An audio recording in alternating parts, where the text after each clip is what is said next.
sees the falling tear and whispers, I'll not leave thee, then falter not, nor fear. He understands your longing, your deepest griefs he'll share. So let him bear your burden. He understands and cares. You know, back about 6 years ago when our boy was dying with cancer, we had twin boys, James and John, the sons of thunder, and they really were. And big, tall, handsome, blonde fellas, you know, looked just like their mother. And blue-eyed. John was dying with cancer. Just took cancer all at once. Had no idea. Big, healthy fellow, 6 feet tall, weighed 230 pounds. And we sent him over to that big Palo Alto clinic, Palo Alto, California. Just borrowed every dime I could get, and every dime that everybody had around us nearly. Kept him there in that clinic. And but they said, John, there's no hope. There's no way we can save your life. I don't think I ever saw a more distressed look on anybody's face than on John's face when they told him that. John, there's no way. 30 years old. He said, well, if I'm going to die, I want to go back to Orlando where I grew up. And maybe I can live through the winter.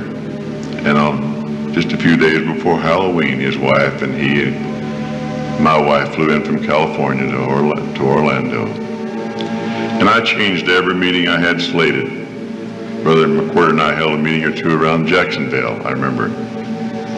And it was 165 miles from Orlando to Jacksonville, and I'd drive back and forth as much as I could every night or every other night to be with John in his dying hours. I couldn't get up and tell everybody my boy is dying and I can't sing now. I had to go ahead and sing, you know, and had to just go. I couldn't tell them, but I was dying. I was literally dying. But when I get in my car and start home from the meeting,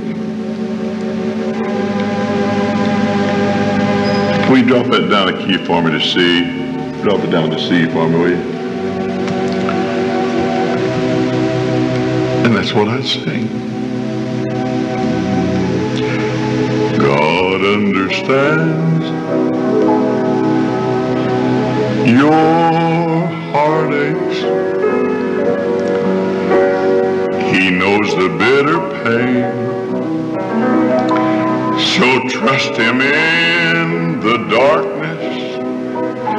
Ye cannot trust in vain. He understands your longing, your deepest griefs he'll share. So let him bear your burden. He understands and cares. John did die. He didn't get over it. He died the 15th day of December, 1973. And that was the blackest day of my life, was when John left us. And then the devil would tell me, see what you did? You stayed out there on the road all these times. I can remember every time John said, Dad, cancel this next meeting and stay home.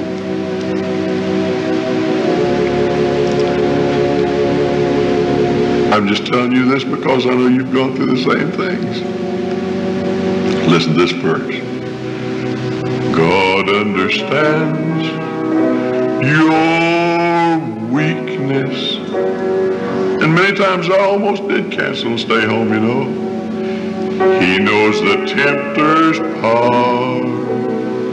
and he will walk beside you, however dark the hour.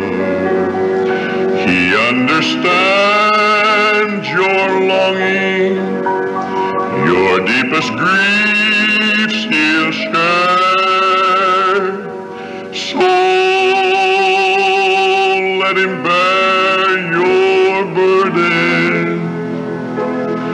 He understands and cares. Could I give you one verse of one word of advice? If the world from you withholds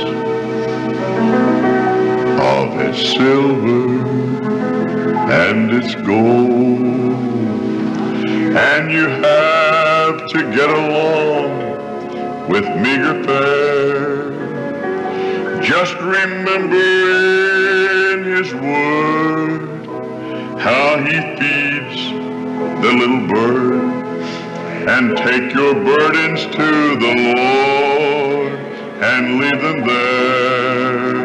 Leave them there. Leave them there. Take your burdens to the Lord and leave them there. If we trust and never doubt, then he has promised to bring us out. Take your burdens to the Lord and leave them there.